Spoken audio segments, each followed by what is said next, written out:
You want to go watch Ghostbusters? Hell no, you get your ass back to work. Whatever. Imperial sold. Rick's got the surprise lined up for the old man's special day. He's pimped the old man's car, passed it off as new, and tells a tale about it being sold. Now that's taking Halloween contest. Okay, here we go, folks. Was the old man impressed? Well, teen sensation or not, nobody can match up to this Aldana. Smoothly for Ashley as she faces the wrath of an impatient customer. Despite her attempts to redirect, the customer insists on bypassing the line. Now Ashley, cornered by absurdity, attempts to salvage the situation with humor and fails miserably. Hi. How you doing? Good, how are you? This like chinchilla to you? How much did you spend? Do you remember that? There was a lot of cash, a lot of money. Okay. I didn't sell you this. You sold No. me this. Ashley faces a furious customer. The customer, seeking a chilla scarf, discovers that he's been bamboozled with the bunny instead of the luxurious chinchilla that he desired. Grip, it's not a handshake, it's a ton of cash. Do you have your receipt? I don't have a receipt.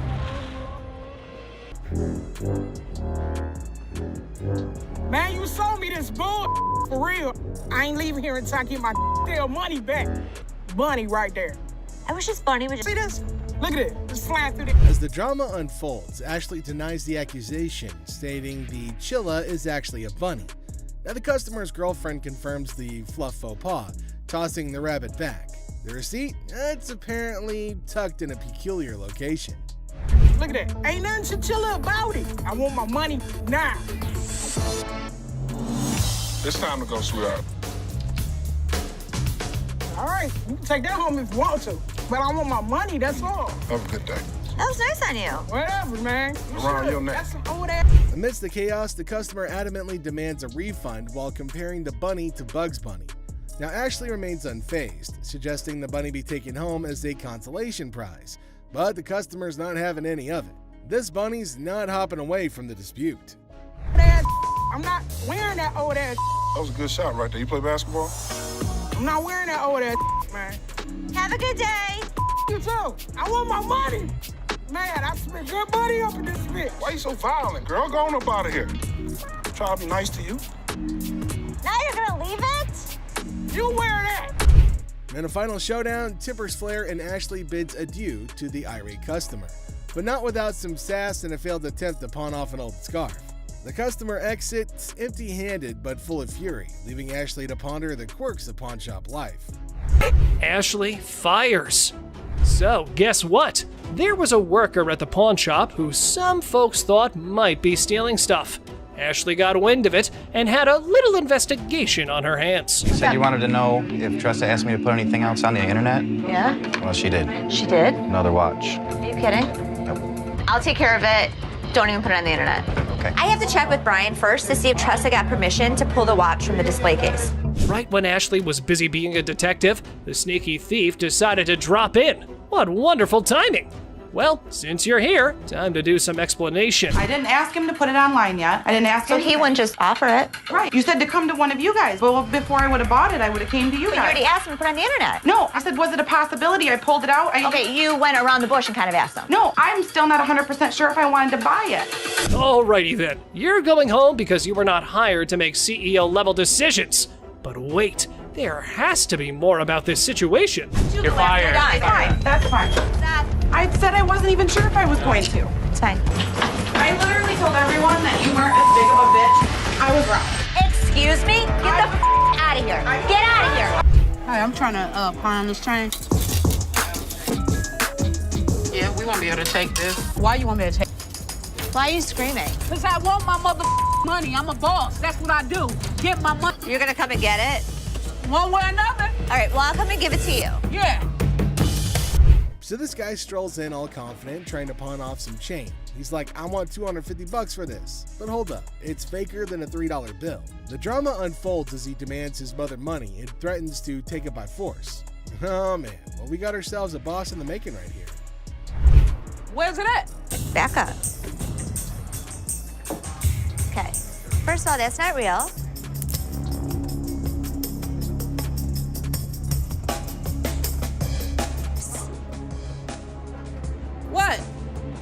you want me to let you pawn your watch for $250? Here comes round 2. The guy's still clinging onto that delusion, insisting that it's real bling.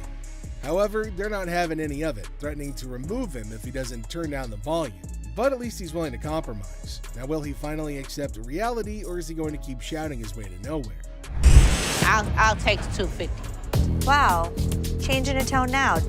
Yeah. Want to follow me this way? Thanks for helping me. Well, take a look at that. The guy finally got a soft spot and finally ready to see reason. 250? Yeah, sure. Talk about a change of tune. And with that, he's off to his next journey.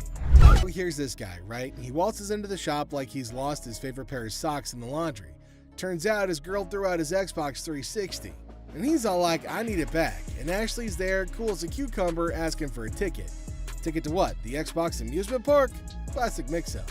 Mission, but Ashley's playing hardball. No ticket, no Xbox, she says. But our hero ain't having it. He's all like, just give me my stuff. Like, bro, do you even have a receipt? And then he tries some Jedi mind trick about grabbing one for free. Nice try, buddy, but this ain't a buy one, get one free sale. Then it gets wild because the guy hops into a barrel and attempts to warp out of there. Now Ashley's telling security to get him out of there, and it's an entire circus. The guy finally bolts, and Ashley's left scratching her head wondering what the heck just happened. Never a dull moment in the pawn shop. There's to buy replacements. Ashley politely informs her that it's more like a $10 promise, triggering a meltdown worthy of a Shakespearean tragedy. Now Ashley stands firm, offering a measly $10 just to get rid of the verbal hurricane. But oh no, our toothless typhoon isn't satisfied. Hello. How are you? I'm fine. How are you? I like your nail polish colors. Thank you. What do we got here? A laptop? Laptop. You type in your password? What brings you in today? I just want to pound it in so I can give my sister some money. All right, I can do 150, and that's what I can do. Okay, can you do 165 or not? I can do 150. Okay, I know what, I ain't got time. Ashley greets the woman with nail polish flair. But oh boy, we got an issue. This is a laptop fiasco. Now she's trying to get cash for her sister's birthday bash, but the password's playing hide and seek. Now she's clueless, and Ashley's like, try again! But it's like asking a goldfish to play chess. Negotiations start to begin. Or do they? I ain't got time for this. I'm here to help you. Okay, well, you have a really, really bad attitude. It's like you don't like your job. If you don't like your job, you shouldn't work here, sweetheart. I'm sorry, you really shouldn't. I haven't even talked. I said I could go 150. The way you treat your customers is so disrespectful. I actually asked It's so disrespectful. Well, I'm sorry. I told you, I can't take 150. You know what's disrespectful? Learn how to talk. Learn how to talk. Learn how to talk. Have a good day. You were too silly. So are you. Don't touch my stuff. You were so silly. If you want me to... It's a bargain battle royale. Now the woman wants $165, but Ashley's all like, I'll give you $150, and it's a standoff. Then, boom, attitude explosion. The woman's throwing verbal haymakers like it's a boxing match. Ashley's like, hold up, honey, don't sass the cashier. But the woman's not backing down, even if it means storming out in a huff. Want me to help you? Your worst mistake is to tell me off. I could take my business somewhere else. Are you else. a lady or are you a baby? Excuse me, sweetheart. About it. I'm running the next store. You think you're really gonna be able to handle that? I did this one. I did all the heavy lifting with him. You coming to the door like you gonna do something? But, ma'am, you need to go. You don't know me, bitch. You looking at me like you wanna do something? Do something. We give folks of all kind, happy, sad. Bye. Bye. What more can we do, you know? Walk away with a smile. Talk about a grand finale, folks. The woman's on her way out, but not without some parting shots. Now she's throwing shade like it's confetti, calling everyone out like it's a reality TV showdown. But in the end, it's all smiles for Ashley and her crew as they bid adieu to the drama and welcome the next wacky adventure in the pawn shop saga. Jem walked through those doors. This guy, I kid you not, strolls in without a single thing in his hands. The suspense is killing me. What on earth could he be after? Brace yourselves, because this one's about to blow your mind. So a guy comes in asking to tattoo their logo and get paid for it? Now, I won't sugarcoat it. This idea might come off as a tad bit idiotic, but hey, different strokes for different folks, am I right? I don't think that this guy was thinking through this. My dad wouldn't get it done, so why the would this guy get it done? Guess what?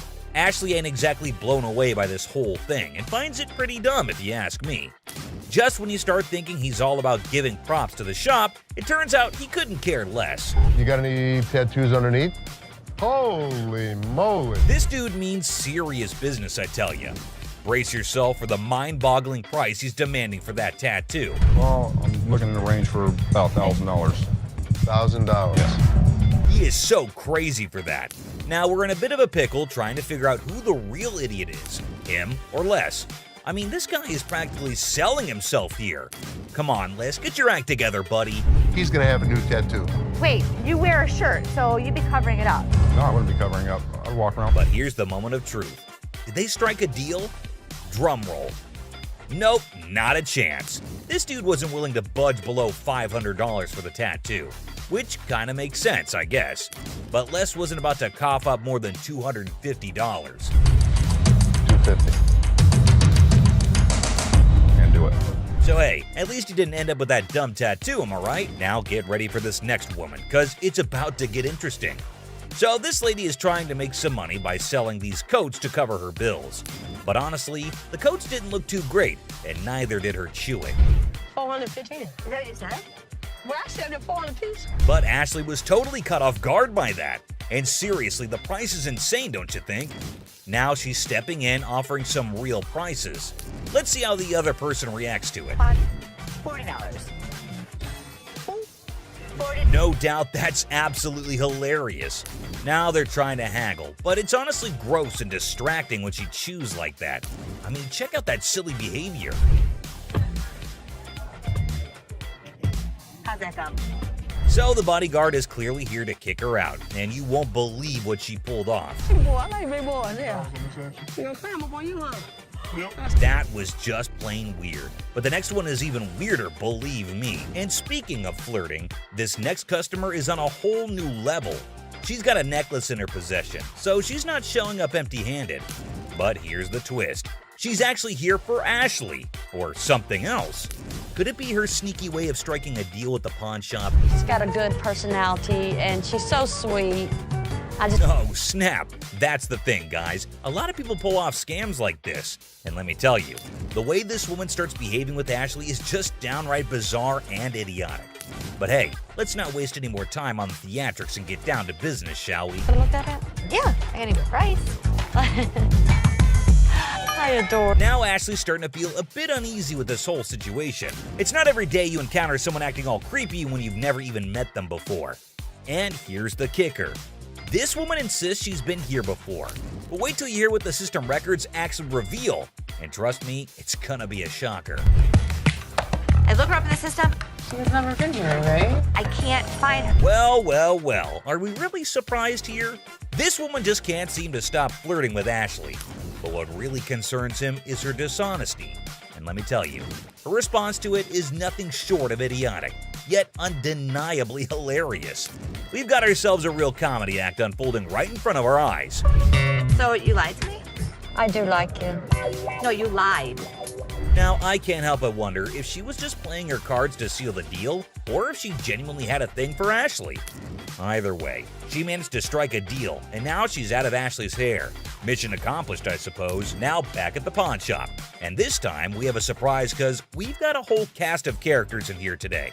Check out this lady starting off all cheerful and friendly, saying hi to the folks at the front desk. But out of nowhere, she does a complete 180 and turns ice cold. What's her deal? Ring out. You lost this ring. This lady is all like, I totally came by here last month, I swear. But guess what? The computer ain't lying, my friends. The receptionist straight up told her that her precious ring is nowhere to be found. And you know what? It's on her. If she really cared about that ring, she should have shown up way sooner to claim it. But she didn't, so tough luck, I guess. You didn't bring it last month. You brought it 4 months ago. Now this lady is totally losing her marbles, you know? I mean, it's kind of dumb if you ask me. She should have just remembered where she left her stuff. But no. Instead, she's going off like some chatty old grandma, non-stop yapping about it. Give me my motherfucking ring and let me see a manager in this bitch. I'll get you a manager in this thing. Oh boy, we've got a real character on our hands here. This lady just won't accept any responsibility, I tell ya. Hey lady, newsflash. It's your job to remember, not his. This is where she's really taking the cake and acting like a complete idiot. And get this, she starts pointing fingers at poor Les, blaming him for this whole mix-up. You got me f***ed up. Well, no, you got yourself No, up. you got. Can you believe it? I mean, come on, lady. It's clearly your fault, not his. Thank goodness for that bodyguard who swiftly stepped in and removed her from the scene. I gotta say, it's giving me secondhand embarrassment. Just look at the unending drama. Sorry that your grandma's ring exceeded its time limit. You made the mistake and did. But what we've got next will blow your mind. So it's just another day dealing with annoyed customers. This lady was supposedly waiting for 2 hours, or so she said. But man, isn't she a little too aggressive? Oh, you gonna ignore me? Can I get some help? Now Ashley jumps in to handle the situation, but this lady won't even let Ashley speak for a single minute. Such a big mouth. You need some better help up in here. I've been standing here going on almost 2 hours. This lady just won't quit shouting, and to be honest, Ashley is so done with it. But you won't believe what this customer does next. It's seriously shocking. Because He told me. Excuse me. Seriously, what kind of lady does that? I get that she's mad, but why resort to getting physical when the manager is talking calmly too? Way too well if you ask me. Why you keep looking at my ring like that is real? How do I know? Come on, lady, isn't that kind of suspicious? He's buying your ring, so of course she'll check it out. She's looking for $200. This customer walks in claiming she's here to get back the stuff she pawned off. But guess what? Buy. Not pawn. They were buy. Turns out she didn't pawn anything. She straight up sold it off. Man, this lady is clueless. She doesn't have her ticket and she expects someone to help her out? Seth tries to intervene, but it's pointless because this woman just can't grasp the fact that without the ticket, there's nothing anyone can do. If you bring me the ticket, I'd be more than happy to take care of it for you. I need my. Show me the ticket. I don't have my ticket. Now she's all paranoid, thinking people are trying to deceive her, and she's planning to take matters into her own hands. Uh-oh, that can't end well. At this point, it's best to just walk away, lady. Phone call. A little phone They'll call? be up here to handle y'all, mother. Who you having? Ma'am. This lady is refusing to leave until her brother shows up to give the pawn shop owners a beating. How messed up is that? Seriously, this woman needs to just shut up. Better be ready. For what? Because my Better brother's be gonna come up ready here and to handle do y'all. what? See, I'm up, made me mess with the oh, man. Bro, what is you doing, man? Y'all, man. if you steal something, you're a thief. I mean, look up in the dictionary, that's what it means. Bad parenting. The pawn shop door swings open, and a furious mother charges in like a bull in a china shop, demanding to know if her daughter sold her precious ring here. How you gonna sit here and tell me? You told me you brought it here, right? Yeah. It best be here. I don't have it. Now what we gonna do? There's nothing What the I can hell do. we gonna do? Cause I need my. Nothing I can do. Don't I this belong to my mother. I want my ring. Not a good impression anyway. To defuse the chaos, Ashley stepped up. Let's see if it helped or not. You took your grandma's ring Yes. and you pawned it. When? The day before yesterday. Okay, so where's your ticket? I don't have it. So let me ask you a question as a mother. Did you press charges against your daughter for being a thief? I'm not pressing no charges against my daughter. Then you can't get it No, back. no. Get a grip on yourself, Mommy. The woman just won't listen to anyone. Man, where do such people come from? No wonder her daughter's acting the way she is. I came in here to try to resolve the situation. But yeah, you want to figure it out. Hey, get off him! You better figure out some way to get your mom's ring back. Watch when I get your ass home. Now see? Now you got labels. Ashley makes sure the angry Karen leaves the pawn shop, but she doesn't do so. She doesn't last long in the pawn shop, and she even broke the TV more for some. Seth and this customer can't seem to get anywhere in this transaction because she's texting. This episode, we've got Les who's greeting a customer. Now the customer is looking to sell a TV and asks how much Les is willing to offer. Les mentions that they typically sell similar TVs for under $250, which prompts the customer to express her desire for $500. Les naturally balks at the request, stating that he can't offer that much. But the customer then starts negotiating, asking what she needs to do to get the $500 that she wants. Hi, I'm Les. Nice to meet you. Sure. I'm looking to get rid of this. How much did you want for the TV? I want $500 for it. That's what I was thinking. We actually sell them for under $250. Okay. So I could give you 100. 100? 100. I need $500. And I wish I could give you $500. What do I gotta do to get you to give me $500? In a comedic turn, the customer suggests her breasts as a bargaining chip, asking if they're worth $500 to Les. Les, to his credit, responds with a little bit of a bemused expression, indicating, sorry lady, they're not. The customer confidently asserts that her breasts are valued at $7,500, but Les remains unimpressed. He remarks on her attempt to negotiate with her boobs and expresses disbelief at her strategy. The customer, undeterred, insists that she'd never play dumb before provocatively suggesting that she's all there by flashing her breasts. Are these worth $500 to you? Not really. No, these aren't worth $500. Really? They're $7,500 for these, okay? $7,500. I want some. He was one of those people that tried to negotiate. What can I say? Les maintains his professionalism, refusing to be swayed by the customer's unconventional tactics. He humorously remarks that anybody who flashes their breasts in a store must be all there, to which the customer confidently agrees. However, Les ultimately declines her offer, suggesting that she go elsewhere. Oh, I am all That's there. what I just said, and I could see. All there. You were all there twice. Thank you. Forget it. Thank you very much.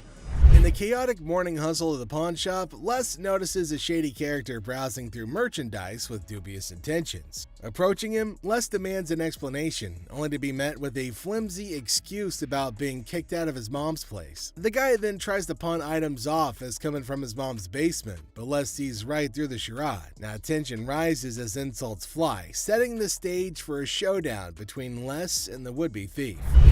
First thing in the morning, I see a guy walking around the store pulling off my shelves. What the hell's going on? Hey, man, I need some money. I got kicked out. My mama kicked me out last night. My mom's basement. Tell me where you really got the vacuum. My mom's basement, man. Where do you think I got it from, fool? I'm sorry, what'd you call me? A fool. What are you gonna do about it, bald-headed? What do you want me to do? What are you gonna do? What are you gonna do, buddy? Les throws the guy out of the store because he's tired of his antics. But when the man won't go, Les has to call in reinforcements. Enter Byron, the burly bodyguard, who snatches the man and carries him expertly out the door. Byron manages the issue with the dexterity of a bulldozer making room, making for a show-worthy scene. Talking to bug-toothed, bald-headed mother. It's time to go.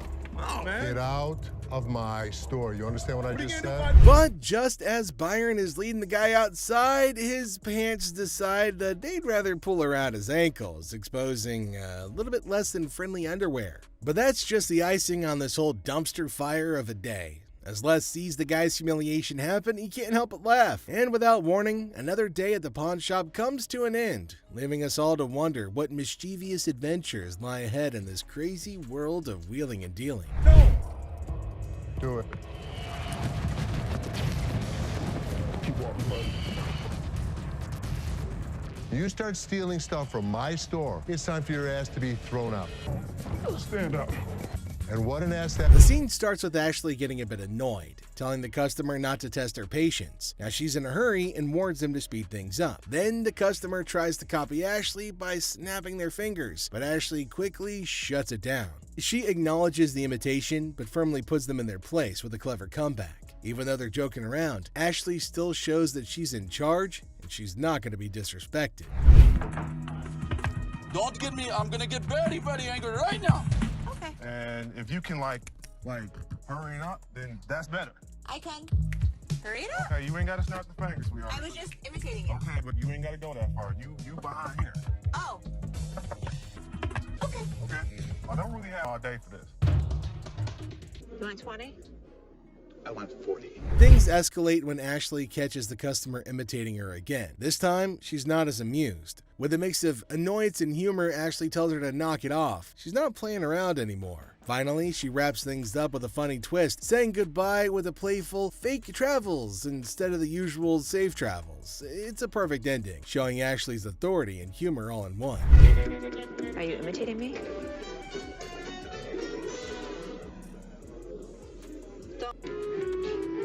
Safe travels. Safe travels. And finally, down to the #1 worst customer. This customer was being disrespectful and disgusting at the store, and someone finally put him in place. Whew. You understand that? I got you. Don't with my kid. I'm sorry, man. You don't with my kid. He walks in and notices a table and immediately just announces to no one in particular that somebody needed to come to help him out with it. That's really not a nice way to ask. Jeez.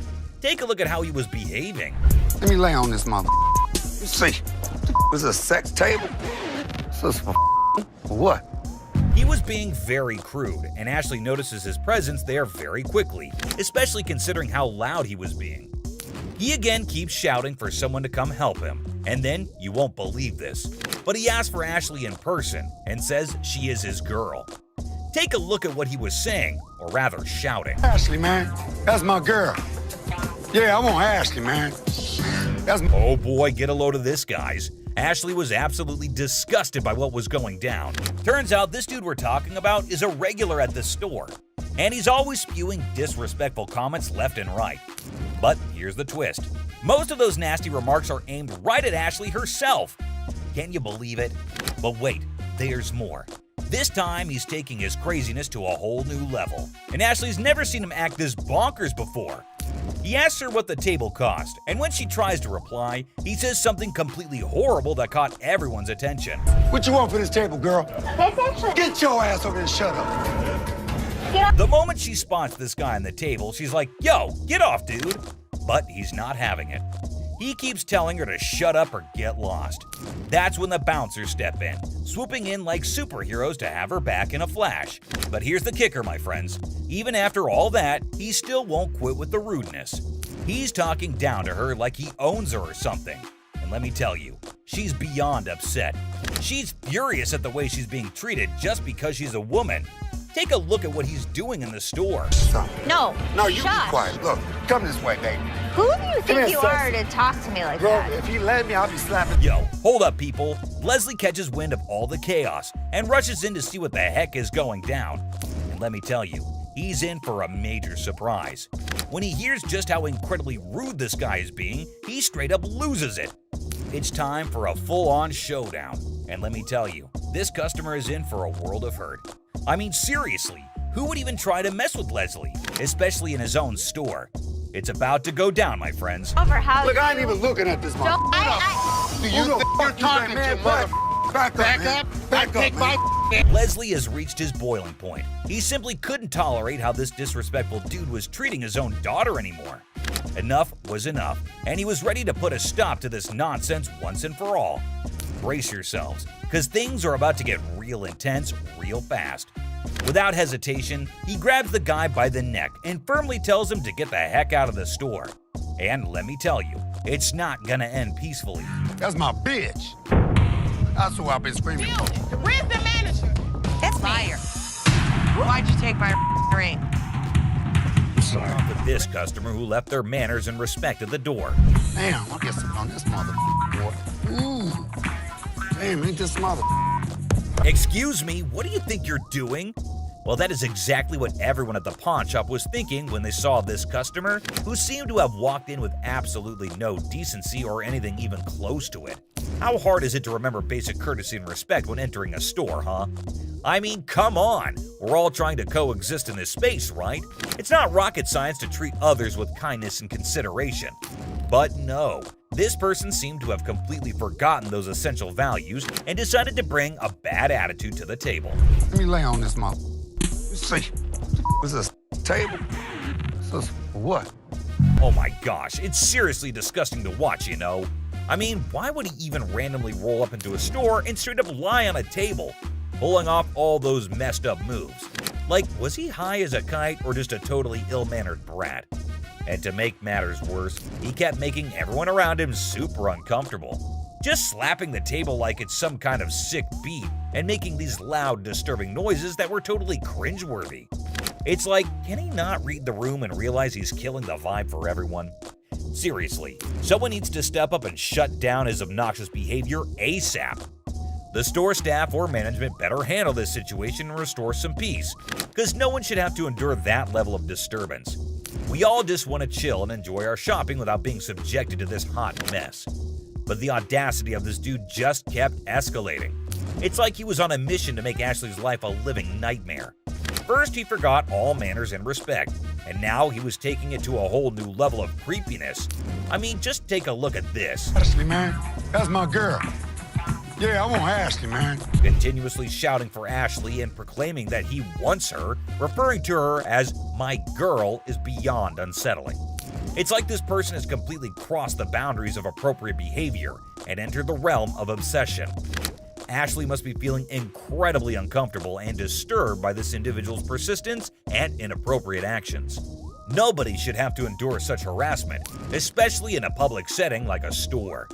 It's a complete violation of personal space and boundaries. A bitch. That's what I've been screaming for. Come here. This is a sex table, baby, right? Get your ass. Whoa, hold up. I totally get your frustration and desire to take action in the face of such disrespectful behavior. It's infuriating to witness someone treating Ashley that way and continuously pushing her boundaries. Ashley repeatedly asked him to get off the bed. It's clear that she was trying to assert her boundaries and maintain a sense of order. However, he was being a total jerk to her. And seriously, to keep arguing and even resorting to calling her baby despite having a big hunk bodyguard right in front of him? That's just plain bold, if not downright foolish. It's like this person has zero respect for authority or understanding of consequences. But seriously, the audacity of this man to respond with such disgraceful and degrading statements. Let me, I'll be slapping that ass. Wow, that's beyond disrespectful. It's downright disgusting. Nobody should ever be subjected to such objectifying and offensive language. His remark reflects a complete lack of understanding of consent, respect, and basic human decency.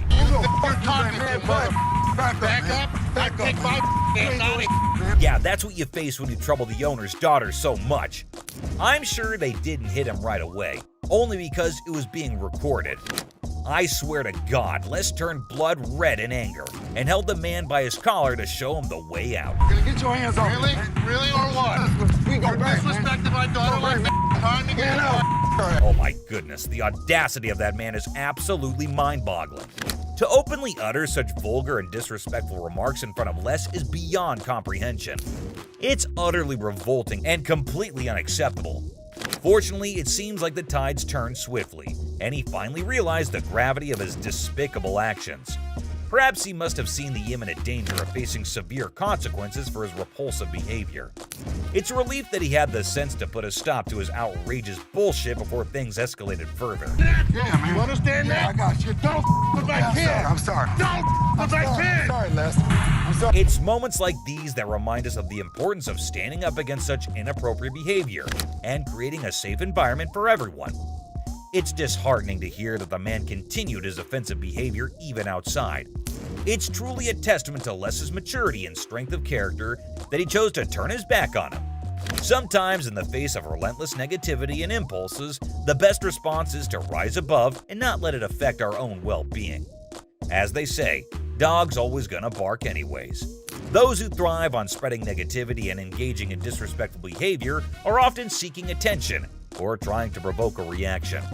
By choosing to ignore him, Les demonstrated his resilience and refused to be dragged into his toxic. Bizarre encounter unfolds as a man dressed in a sweaty shark costume barges into the pawn shop demanding $800 for the costume. Identifying himself as Les, the man claims to be a professional mascot by day and a dancer by night, specializing in hyping up crowds for shark fights. His erratic behavior and peculiar demands leaves the staff bewildered and grossed out, especially when he tries to persuade them to try on the costume despite its unpleasant odor. I need my money. What? Hi, I'm Les. How are you? I've been better. It's about 100 What's your degrees. name? Greg. Hey, nice to meet you. This is Ashley. Hi. I've been dressing up like a shark. Is it what you do for a living? Yeah, I'm a professional mascot during the daytime. At night, I'm a dancer. Shark fights. Shark fight. I've never even heard of what this guy was talking about. This thing, it just brings out the $800. That's all I want. This guy is so bizarre. So. Try it on. Real quick. Try it on. Smells. It does. How do you know it smells if it's not on you? Smell it. It does smell. Oh boy. Les persists in his demands, insisting that the costume is unique and irreplaceable, despite comparisons to generic Halloween costumes. To demonstrate its allure, he persuades an employee named Rick to try it on, claiming that it'll make him feel empowered. But then something strange happens. Another worker interrupts, reminding Les of an earlier deal and pushing him to speak with his father. The customer becomes more hostile and threatens the crew with horrific imagery as tensions rise. No, you can't get this in a Halloween. Does this look like a Halloween costume? There's only one of these in the whole world. $800. Hold on, you're missing something, dude.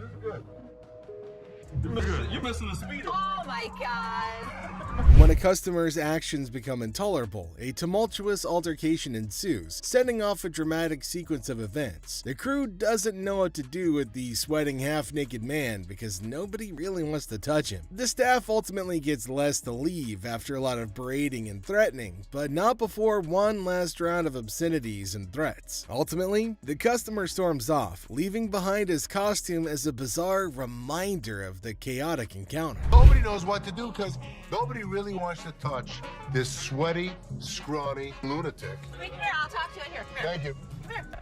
Don't Left fist hospital, right fist cemetery. Which one you want? pick it. You pick You pick I it, beat mother. up your side. Pick it, mother. Do it. Hey. The sassy black woman strolls into the pawn shop, her demeanor already hinting at frustration. She approaches Ashley, the pawnbroker, with an air of annoyance evident in her voice as she recounts her misfortune of having her car vandalized. Pawned my necklace kinda pissed off, you know, some little hating ass bust out my windows in my car, she vents. Now she's here to cash in on her necklace, a purchase she once valued at $400, now looking to squeeze out $200. But Ashley's response isn't what she expected. Instead of a quick agreement, Ashley questions her authenticity of the necklace's diamonds, setting the stage for tension to escalate. My necklace, kind of pissed off, you know. Some little hater ass bust out my windows in my car. That's why I'm trying to pawn this necklace. I paid $400 for it. I'm looking to get $200. What you think? Why you say that? I just said, Oh. So when you bought this, what were you told that it was? Diamonds. They're not. Them real diamonds, boo. I just told y'all to piss up. And you telling me that you ain't gonna give me $200? The customer's irritation boils over as Ashley challenges the necklace's legitimacy. First of all, you're coming in here with an attitude, Ashley asserts, further provoking the already incensed customer. The situation teeters on the edge as the customer warns of repercussions from her youngins in the neighborhood. But just as tempers flare, the security guard intervenes, attempting to defuse the escalating confrontation. However, the customer's retort, claiming the diamonds are breathing, only adds fuel to the fire, exacerbating the friction between her and Ashley. Okay, first of all, you're coming in here with an attitude. I don't get. Well, I'm not interested in this. If you keep playing with me, I'm gonna get real mad. This is a recession. Hey, I need the mother money, all right? Is you gonna give me the money or not? I got some young that come in the hood, tear it up. What are you gonna do? Is that the security guard? Let me explain to you something. This is fake.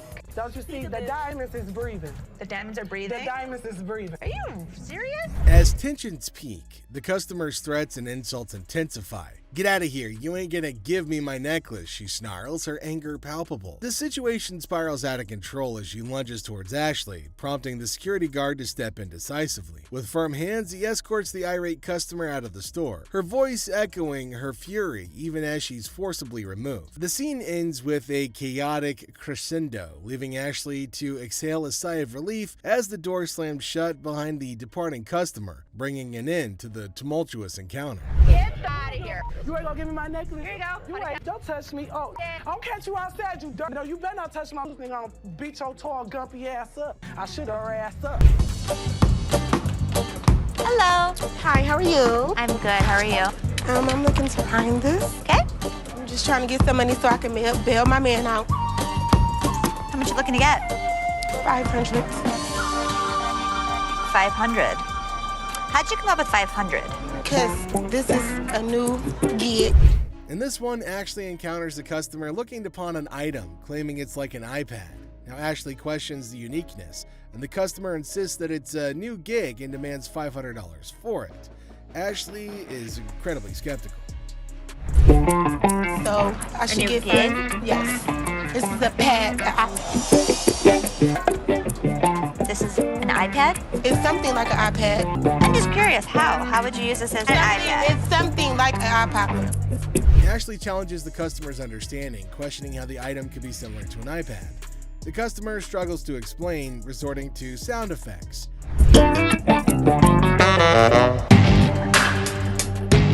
You don't know about electronics, so I need somebody else, sweetie. Second of all, you're not going to talk. Where's the manager at? Where's the mother? It's me. So if you want... Who's over you? The customer, frustrated, demands to see the manager. Ashley reveals that she is the manager, leading to a heated exchange. The customer insists on $500, using forceful language, but Ashley stands firm, refusing to tolerate demands.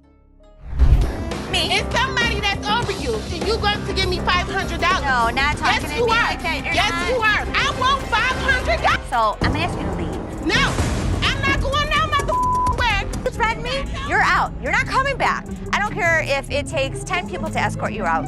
Sweetie, I will be back with your fat Elmer-looking ass bitch. As tensions rise, the customer becomes more aggressive, threatening and claiming that they won't leave without the desired amount.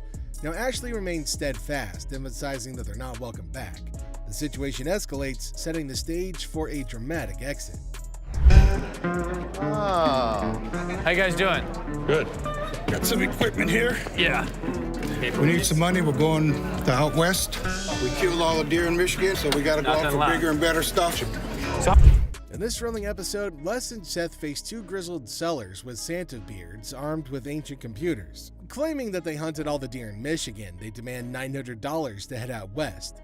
Les, skeptical and slightly amused, offers a resounding zero, much to their disbelief. I thought that they were kidding. The last time I saw one of these computers was in the 80s.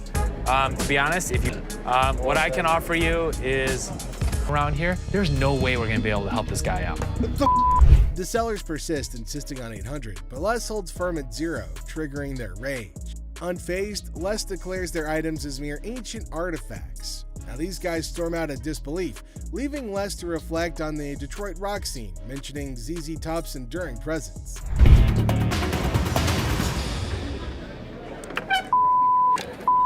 Have a good day. So much. You too.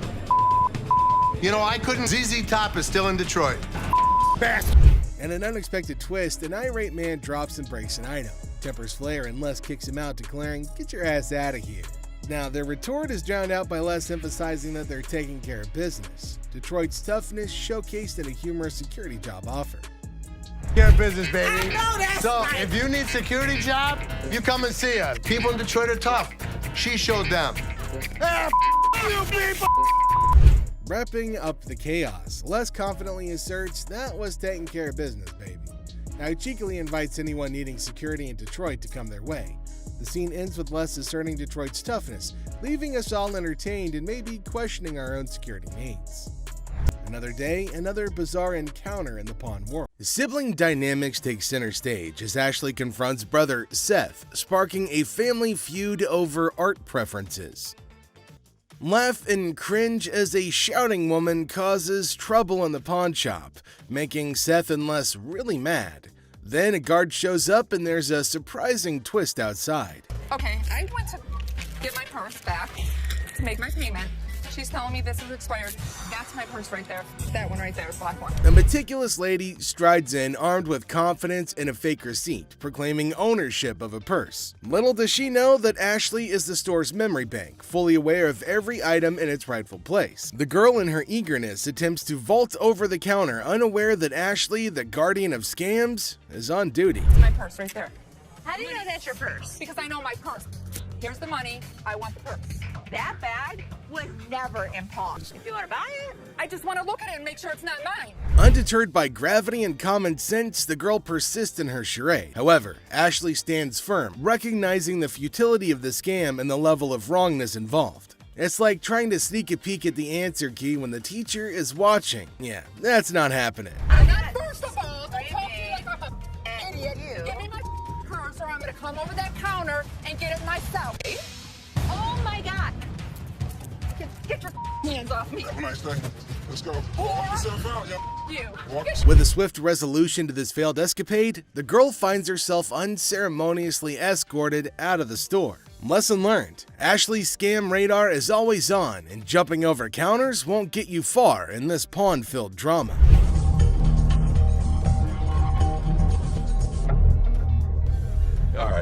deal. I think I got a good deal, and I know I'm gonna be able to make some money on it. I can't believe you spent that much. Whatever, Ash.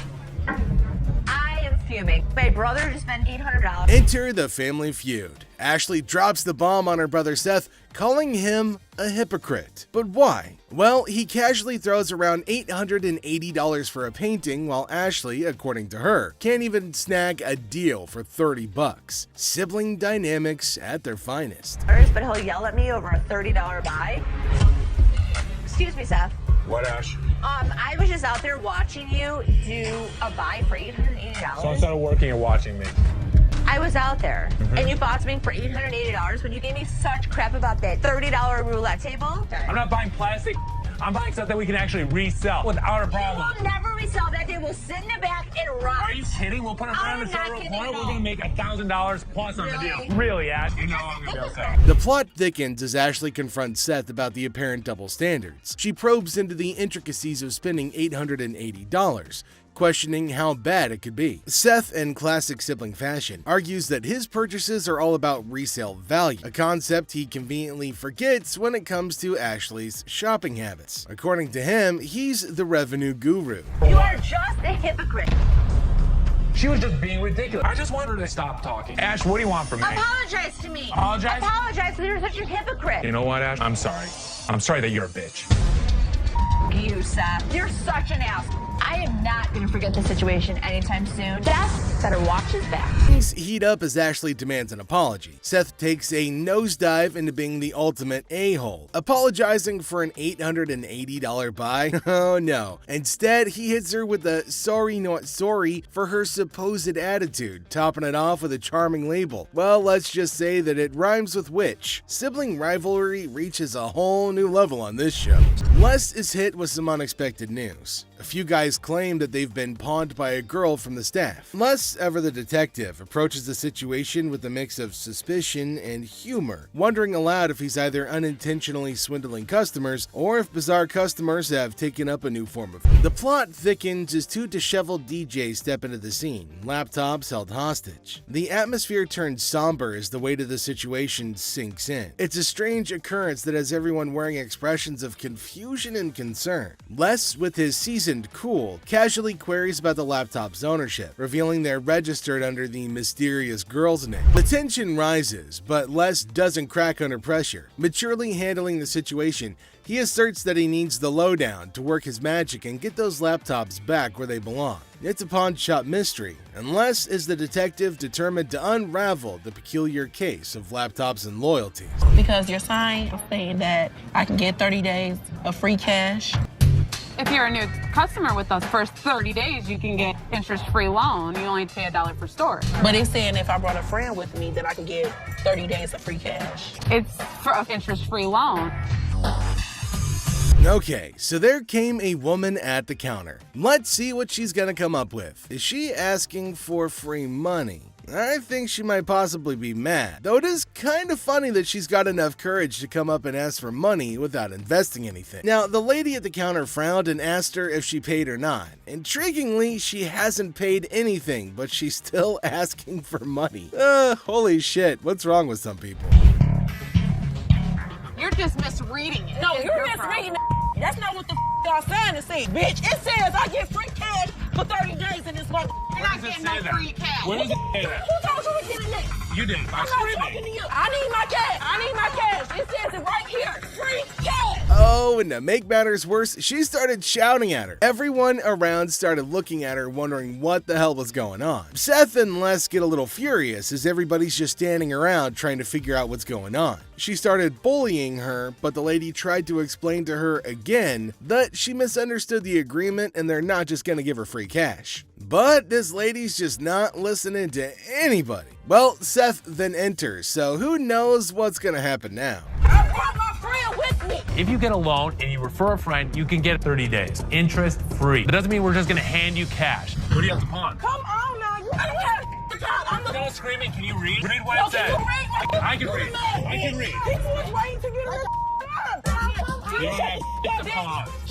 Les entered and asked her whether she read the whole document or not, and she was not listening and constantly arguing and pointing to them as if they had done something wrong. Meanwhile, other women decided to intrude, and oh my god, it's gonna be funny. Looks like they've all decided to have a fight in the pawn shop. Wonder how that's all gonna end. And it looks like Les is gonna join in too. The other woman that just jumps in the middle.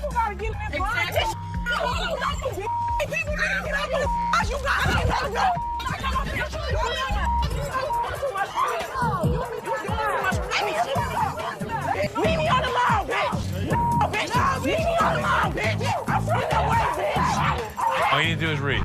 Now see the other women get in and start shouting at her as everybody behind her was waiting for her to get out of the queue. So they started fighting, and now they're all having an immense fight. Everybody around is watching and laughing at them. Well, the guard had to go and break everything up. Well, at least they're all gonna get treated the same way, especially the one who created the mess. Pretty sure they're gonna hold him up and throw him out. And there they go, they're still shouting and fighting with each other as well. They really wanted to go at it, so we let them go at it in the parking lot for a little minute. All I saw was ass cracks and elbows. They were sent outside and they started beating on each other, holding each other by their hair. Man, they beat the crap out of each other, and people around them were just watching and waiting and having a curious but funny conversation about their nonsense. Talk about a hella cringe episode. Okay, so there's a guy coming into the pawn shop with something in his hand, maybe a poster. But what's it for? He came to Seth and the other man and showed them this poster. Now it feels like they're interested in it, and there might be a handsome deal between them. Detroit Lions players had signed. Did you drag it in? So during the flood, I seen it down there, and that's when I pulled it out. She went down there and she supported these people, and while she was walking the picket line, she would have gathered $1,000. He started describing the poster that's mainly about the protest of people in history, and it's got lots of signs of well-known people and has got a lot of worth. He explained everything in one go and demanded a heavy amount for it as it was really valuable to him. Seth told him that it's got some stains on it, and it's no doubt the same poster of historical strike, which made it worthy, but for him it might make a lot of difference. Then the man explained that it's not about the worth that he's asking for in terms of thousands of dollars, but it's also about the condition of the poster, and it's not in a very good one. The man is continuously arguing that it's got signs all over it. If Les has seen it, that he'll definitely be surprised and definitely pay more than $1,000. Well, as for Les, he just came in. Les judged the entire piece and told him that he's asking for too much, and later on they further described that it's torn from the top and the bottom, and it's also got damage and they can't pay more for it. But he still won't agree to pay for it. But he did say that he'd charge $500 off of the amount, but they couldn't reduce it any further. According to Seth, it's a historical and cool piece and might be a profitable deal for them. So he asked the man if they'll pay $750 for it. But the man was stunned and said that they're paying too little. He said that you should pay more, but Les is arguing that no one can pay you more than them. You change your mind, we'll honor the 100. Which would you prefer, 520s or a $100 bill? 520 seems like more, wouldn't it? 520s. That's to me. 520s right now. 100 out. He asked for $200, but no, it's not going to be a good deal, and they told him to leave. The man in need got a severe shock and held up the poster thinking. Les again said that they can't pay more than $100, and after some time of quietness, they agreed to the deal. Finally, the happy deal was made.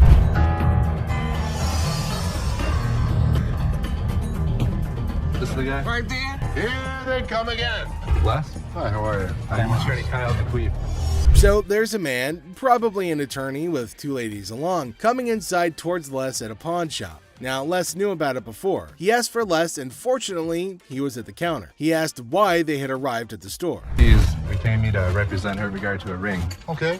My client brought in a $10,000 ring here, and she wants to either collect the remaining money owed to her on the ring or get the ring back. She's got a receipt right here. This is a counterfeit ticket. He said that he came here for the ring, which they bought from these ladies for $10,000, but they didn't pay and gave them the receipt. Now, he put up the receipt and showed it to Les and accused them of cheating and stealing from the women and taking their expensive ring. But Les was cool and controlled his anger. Whoever produced this ticket didn't understand this is the amount of numbers that are here. Okay. Number two is state law mandates that we print the law in a 12-point font. Okay. This is much smaller. That is some bull. It may be bull, but that's the truth. I don't know how I got mixed up. But there's the game-changing point. Les, after listening to him, explained that he will reveal the truth now by showing the real receipt that they had. He went and came back with real receipts that they've been giving to the customers. There, he spotted major differences. He notified him of the major changes in the receipt that he brought. The man looked rather weak and stunned in response. Printing wrong or whatever, but this is the ticket he got from here. He didn't get it from him. He didn't get it from him. So now we just liars and we just come I'm not saying that you are. So you trying to say my son a liar? I wish I had better news for you, but... That's bull. That's bull. The numbers don't match up. The paper stack doesn't match up. This is a fake. Now you side with them. You're not representing us. If I don't get my ring or my money from them, how you gonna get paid? The attorney turned to the women, but oh my god, they're still accusing Les of having given them the wrong receipt and asking the attorney to take the money from Les. The man, being down on himself as you can see, argued with. The man showed the evidence to the ladies and told them that they were having the wrong receipt, but they continued to argue. The ticket, how about that? No, I don't believe that the store gave me this ticket. Nah, well, I don't believe you a real attorney. We ain't got it right. This bull. Somebody better give me my money. Yeah. He's my attorney. You, him, security. Have a nice day. Nah, you got me, bitch. Sorry, young man. The ladies started harassing both of them and started using personal attacks. They were all arguing amongst themselves. Pretty crazy. The attorney went back as he can't do anything for the ladies. How are you? I'm doing okay. What can I help you with? Either trying to get a loan on it or you guys can buy it. Trying to sell it for maybe like $150. $50. Why is it $50? The certificate and everything is in there. And the bag costs actually way more than that. Well, if you can tell, it's actually stained. Okay. All through here.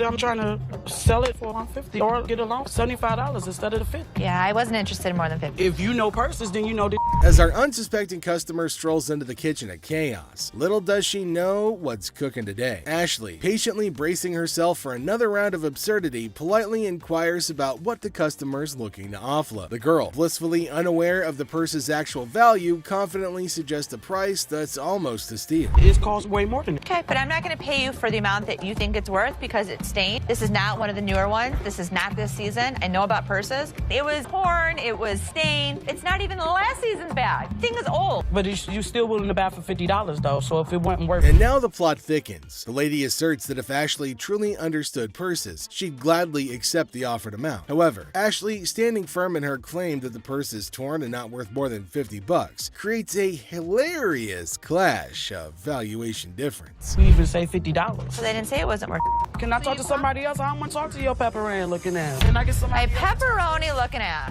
Pepperoni ass? I don't even know what that means. She take a look at her own ass? Can I get somebody else to talk to? It don't even matter. I don't have to talk to you. And I don't talk to you either, so why don't you go home? Leave Can our I store. talk to somebody else? Why do I have to talk to you? Because You I'm the disrespectful. manager. I'm disrespectful and you call me a pepperoni ass? Ugly ass bitch. F you. And it's time to cue the drama. Ashley throws out the bold figure of $50, and it hits the customer like a curveball she wasn't ready for. Feeling the heat, our lady teeters on the edge of diplomacy and blurts out the unforgettable line. She labels Ashley a pepperoni ass and decides that she'd rather chat with anyone but her. Talk about spicing up negotiations. 3 males walked into a pawn shop. One of the suspects stood at the door as a lookout while the other 2 suspects walked directly over to the display cases.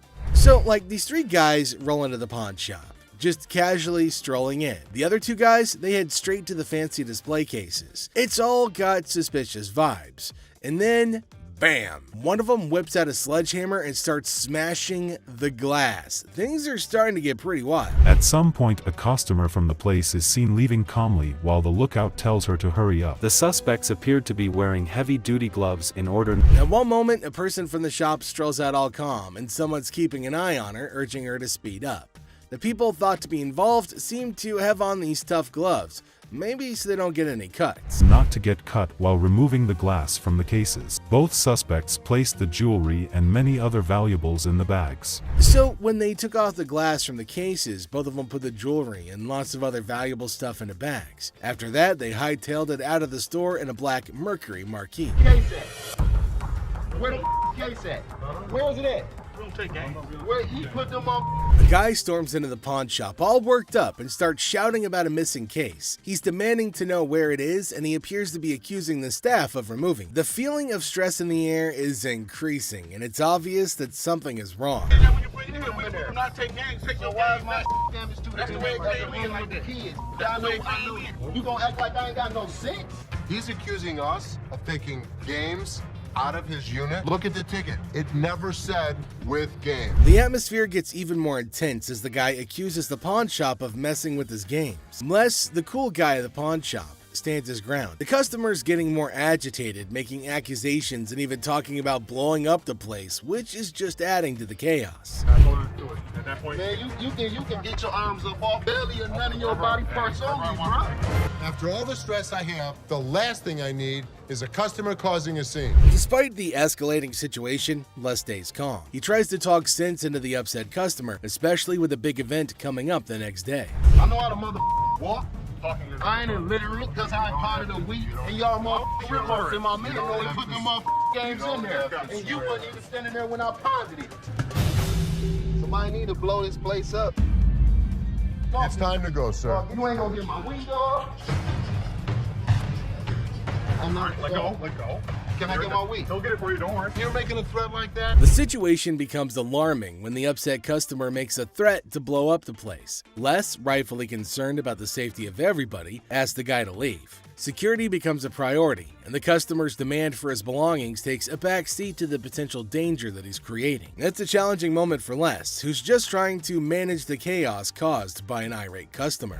Les, chilling at the pawn shop, notices a guy walking in, watch in hand. Les, being friendly, asks how things are going. The guy, hopeful, wants $400 for his watch. Les, the cool pawn detective, calmly discusses the watch's worth, revealing it's valued at a feels disrespected, using strong words and even threatening Les. Les, staying cool, suggests maybe he should have been given $400, hinting at a broken lamp that needs payment. The situation gets intense, with the guy considering if he should. The guy, still upset, leaves the shop, but not without some fiery words. Les reflects on the encounter, realizing maybe he should have given $400 to avoid the chaos. The drama ends, leaving behind a mix of emotions and a used watch. Life at the pawn shop remains unpredictable and full of surprises.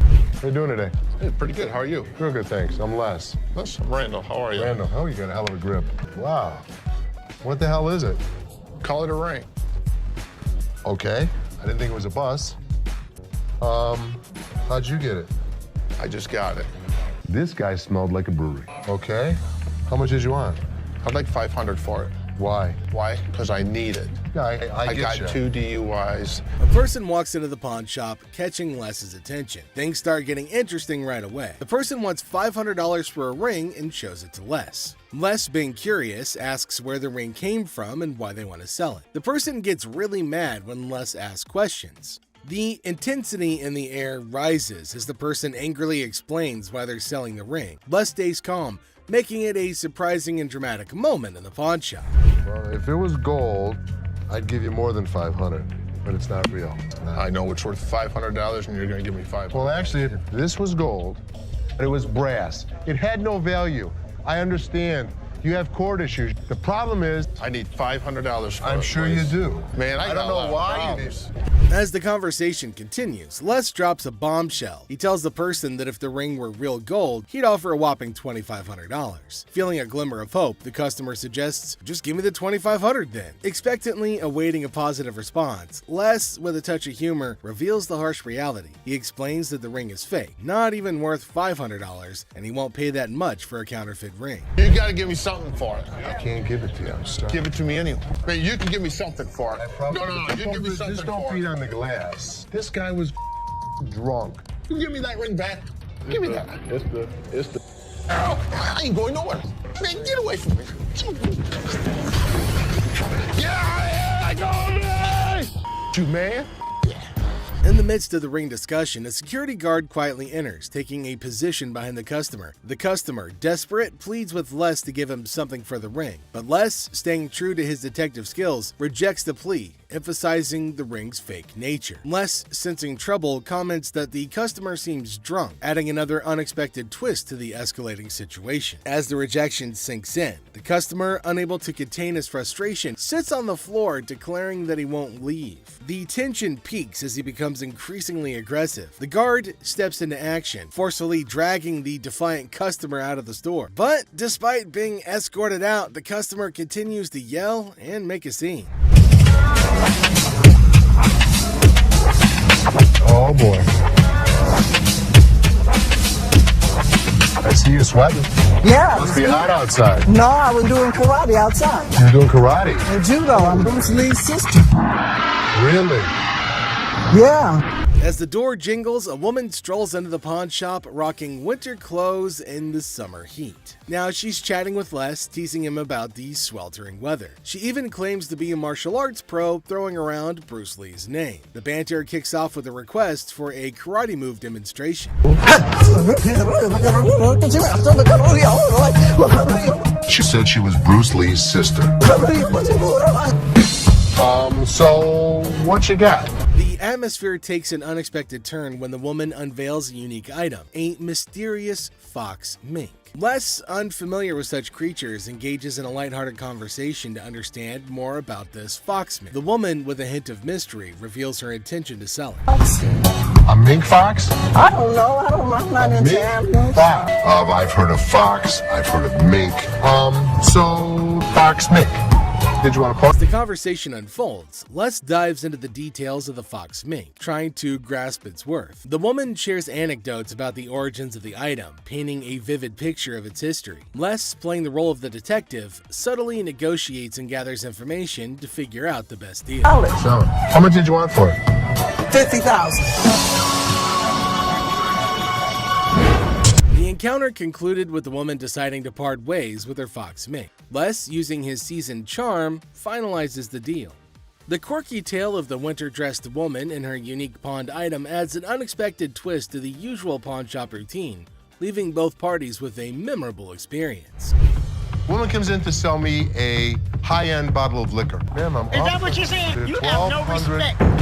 When you want to take a person when they die, fit the liquor inside the bottle. and anytime you're going to belittle a person. Ma'am, I didn't belittle you. As the door chimes, the woman confidently walks in, clutching an empty liquor bottle. She aims for a bold move, attempting to pawn the bottle for a cool $100. Les, with his discerning eye, swiftly rejects the proposal, explaining that a filled bottle would fetch a better price. The woman, not thrilled with the response, raises her voice, demanding respect and expressing her discontent. I'll give you $100. It's not worth more than $100. Especially when you say I wouldn't give you $100. Don't you ever walk up to my Baby, dad. Hey, baby, don't point your finger. Life after this, Ma'am. don't you dare ever Ma'am, come in you here are again. in my face. I don't care you're in my dad's store, and don't you ever think about coming in here You know again. what? Turn your ass around, badass out the door now. Nowhere, Ashley steps up like a superhero. Now, she doesn't just cool things down, she straight up shuts the woman down. With confidence, Ashley tells her to leave and never come back. Suddenly, the chaos turns into quiet, thanks to Ashley's quick and firm action. Son of a bitch. Where the hell is he? Rich! He's on the floor. People are waiting to pay us for their merchandise. He's not there. We're losing money. I'd had Rich's back. In the heart of the pawn shop, Les faces a moment of frustration and disbelief. The absence of Rich, a trusted ally for over 2 decades, leaves Les feeling betrayed. The urgency of customers waiting to make payments adds to the tension, and the weight of loyalty becomes a central theme in this unexpected turn of events. Since the first day he came here, over 20 years ago. I feel betrayed. Didn't I just have an employee meeting to tell everybody that they need to step up on their game? I'm watching you and Bobby J talk to these 2 girls. You're out there trying to sweet talk them, trying to bull with them. I'm looking for you in layaway. Where the hell are you? I gotta sit in layaway all day long and just wait for something to happen. As the minutes tick away, the atmosphere inside the pawn shop grows more intense. Les reflects on his long-standing support for Rich, highlighting his sense of loyalty that spans a quarter century. He recalls a recent employee meeting where he emphasized the need for everyone to step up their game. Disappointment and frustration seep into his work words as he confronts the situation, a pawn shop mystery intertwined with personal and professional loyalties. I'm watching you and Bobby J talk to these two girls. They're out there trying to sell their jewelry. You're out there trying to sweet talk them, trying to bullshit with them. They end up walking out the front door. You put me in a position that you were the next to go. In this pivotal moment, Les delivers a stern warning to a fellow employee, Bobby J. The scene unfolds with Les observing interactions and attempts at sweet-talking customers. The threat of termination looms as he recounts the consequences of letting down the team. The dialogue underscores the severity of the situation and the potential impact on job security. Tension rises as Les grapples with the repercussions of the unfolding events. Rich, I'm out. Tell your dad to off. You up your job. As the confrontation escalates, Les draws a line in the sand. The ultimatum is clear: compliance or termination. The final seconds capture the raw emotion and frustration of a loyal employee who feels unappreciated and misunderstood. He knew he was in trouble once we walked through that door. Joe, what did you steal from me? Tell me the truth.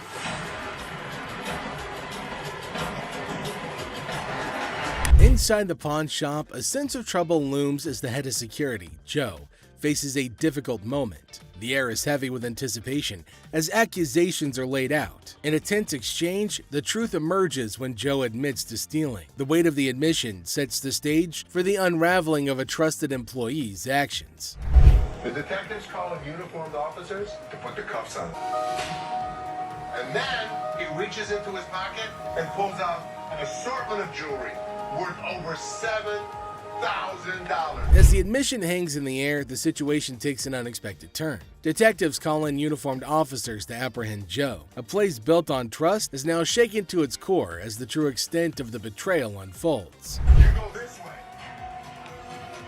This is my loyal employee, my head of security, guy that I trust. The arrest unfolds and reality sinks in for the pawn shop owner. The disbelief is evident as a devoted employee, the head of security for the previous 3 years, is carried away in handcuffs. The emotional weight of the betrayal is clear in the owner's voice, which expresses the anguish of putting trust in someone who later proved dishonest. If he was, he could be anyone.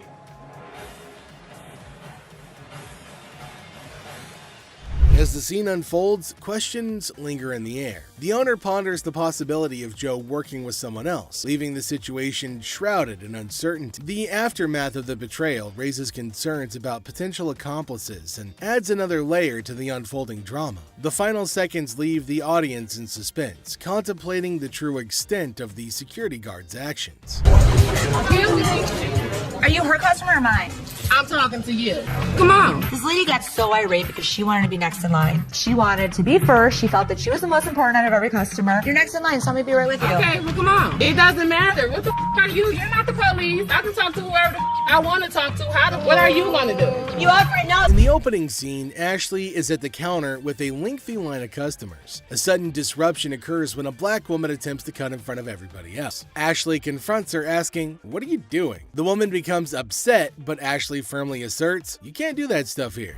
Goodbye. Come back here. Let's talk right now. Take the receipt. What would you like to do with it, ma'am? I want to pay. Well, you have to go to those windows. I'm not, no. I come to this line any other time. Not at this window. It's Okay, well, I'm not going to stand in the line. in the wrong line. Get in the other line. And I'm not going to get in another line. I'm going to walk straight up to the damn window. We won't take you. The woman continued standing in line at the counter. Les approached her, inquiring about the situation. She explained that she wanted to pay, but refused to move to the next window. Les informed her that in the pawn shop, crossing others in line isn't allowed, emphasizing the importance of waiting your turn. Here of you. Well, y'all just only come. See this lady here? All the other customers. Okay, and I always come to this line. I'm sorry. You have to stand in the other line. Okay, well, I'll be back before y'all close. You can do whatever you want in this line. She can't. Can't wait your turn. We'll be back later. Following the interaction, the woman eventually complied and moved to another window. Les, taking action, instructed the workers at that window not to accept their payment. He firmly directed the woman to wait in line like the other customers, reinforcing the shop's policy on fair and orderly transactions. Thank you, sir. We appreciate it. Thank you. Thank you. Thank you. Yeah, jackass. Take your Bitch. Take Yeah, that's you. and get it to You. Yeah, make me. Sir, we don't want please. this. You can take this stuff. Sir, And sir, put it where the listen. sun don't shine. Listen. I don't know what the problem was. As the interaction begins, the customer expresses gratitude, but the tone takes an unexpected turn. Tensions rise as the customer's language becomes confrontational. The shopkeeper, addressing the situation calmly, refuses to tolerate mistreatment. The dynamics shift from appreciation to conflict, showcasing the challenges of customer service in a brief yet intense moment. Came in here, tried to spend my money is what I did. That's what I did. Okay. And come instead of trying to come in here, I'm not even talking to you. I need a liver transplant. Why? Seriously? They didn't even look at these cards. Sour Patch Kids. The narrative unfolds with the arrival of another customer, visibly intoxicated. The shopkeeper navigates the encounter with a mix of tolerance and assertiveness. The customer attempts to engage in banter, revealing signs of alcohol influence. The shopkeeper, unswayed, maintains composure and subtly addresses the situation, highlighting the challenges of dealing with individuals under the influence. I'm not even out here, so I get this $30. Not paying on my... $50 for that. Jeff, take him out, please. This better not put in damn car. I can't get one. In this segment, a discussion ensues about cards and a potential liver transplant. The shopkeeper encounters a situation where the customer's intentions are unclear. Misunderstandings arise, and the shopkeeper skillfully navigates the conversation. The dialogue touches on humorous elements while portraying the complexity of communication in a retail setting. I might not make it in this What, is it, ma'am? Is it? I don't know. You tell me. Man, come on, you the dude with the ponytail? The wife's racking my nuts on the telephone constantly. Tie 2 earrings in your ears. Does it matter? Just take it off, put it with mine a little bit, let it get a little bit more weight to it, and go ahead and give me my money. Does that make sense? Right this way. You can't come back. Damn this! Go out my way, damn one of y'all touch me! I'll break this. I'm more than happy to go to the ends of the earth for you. When you come in like an ass, you be walked out like an ass. The scene takes a surprising turn as the atmosphere shifts. The shopkeeper reassures the customers that, despite challenges, the store is dedicated to going the extra mile for them. The encounter, starting with tension, concludes with an assurance of excellent service. This final part encapsulates the roller coaster of emotions within a brief time frame, showcasing the highs and lows of customer interactions. You need some help today? Man, how you doing, brother? What's the deal on this TV here? This TV right here is $400. $400? Yep. I was in here 2 weeks ago, sold you this mother for $90. Now you gonna ask me $400 for it, man? In the electronics section of the store, a customer named Robert engages in a conversation about a TV with the store employee. The casual tone sets the stage for what seems like a routine interaction. The customer questions the TV's price, sparking a humorous recount of a previous encounter where he claims to have purchased the same TV for a lower price. Are you kidding me? So you're making a $310 profit off me? Bull, man. Can I help you? Who are you, man? I come in here 2 weeks ago, just like I told this. Gentlemen. Do something with your hair, man. And then y'all gonna sell it for $400? You gonna make that much profit off me? As the dialogue unfolds, the customer expresses dissatisfaction with the marked up price, claiming the store will profit significantly from his purchase. A manager steps in, attempting to resolve the situation. Tensions rise as the customer questions the legitimacy of the price hike and demands a resolution, emphasizing the financial disparity between his purchase and the intended selling price. Brother, where's your receipt? Can you not understand English, my brother? No, I can't, my brother. I don't believe that he wants a TV for nothing. I'll just take the TV, man. Right out this door right Sure here, and I'll be gone. I would like to see you trust out here so fast. Trust out by who? Who are you?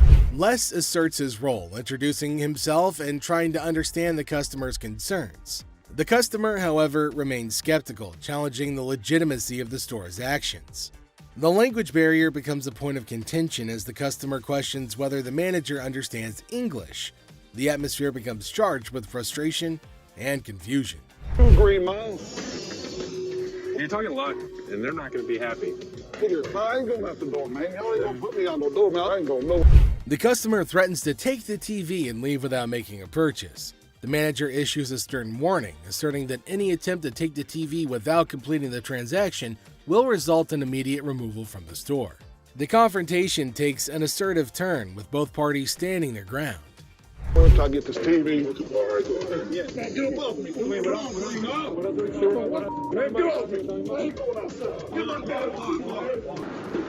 My damn shoe, player. You got my shoe, you got my money. It's Jordan. This guy was acting like a total baby. He wanted attention and he got it. Despite the warnings, the customer decides to leave the store, expressing discontent with the entire experience. He accuses the store of mistreatment and vows never to return. The situation concludes with dramatic flair as the customer exits, leaving behind a sense of dissatisfaction and a promise never to return. How are you? I'm good. How are you? Well, actually, I'm not doing so good. No? My grandma just passed. I'm So I sorry. was like hoping to. Okay, so whose ring is this? My grandma's. Oh. So you want to just pawn it, right? Because you want to be able to get it back? Yeah. Okay. Do you have anything else? It's not real. What you mean it's not real? It's not real gold. A guy comes in feeling sad and asks Ashley to pawn his grandma's ring, explaining that she passed away and it's all he has. When Ashley checks the ring, she gently says it's not real. Concerned, she asks if he's got anything else, wanting to help him in a simple way. You saying that basically y'all sit up here and waste my time talking to you? You don't waste your time. If you have a TV, you can pawn your TV. What the f*** I look like pawning my TV? Do you have a TV? I need to speak with somebody else because you irritate me flat out. It's acting really erratic and it's making me really nervous. Lower your voice. Don't Lower your tell voice. me Lower what your to do. voice. Don't Lower your put your voice. finger in Lower my your face. voice. Lower your Don't voice. put your finger. Ashley breaks the news that the ring isn't real. The person gets upset, saying it's not fake. Ashley suggests pawning a TV instead, but he questions why he should. Despite Ashley's efforts, the man gets angrier, repeatedly telling her to lower her voice. Ashley asks him not to point fingers at her face, but he ignores her. I'm trying to help you solve Like your this, issue. lower your voice. The next thing I know, this guy snapped. Lower Don't your tell voice. me Lower what your to do. voice. Don't Lower put your your voice. finger. You got me up. No, let's go. Let me go. Let me go. On the ground. On the ground. On the ground, mother. The security guard intervenes, slamming the upset person to the ground and then dragging him out of the pawn shop. The situation escalates and the guard takes decisive action to maintain order. Next up, we've got this episode where a heavily muscled individual made his way over to meet Les to complain about equipment he got from the store that got busted. Somebody bought this.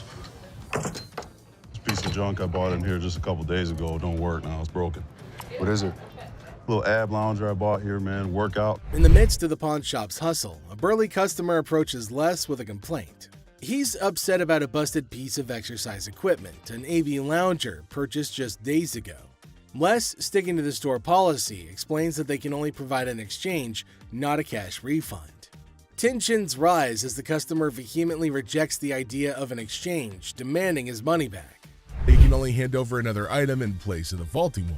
If you had the receipt, I could give you an exchange. I could give you I something. don't want an exchange because it's probably going to be some again. How about you just get my money? As the disagreement escalates, the customer insists on a cash refund, dismissing the option of another item.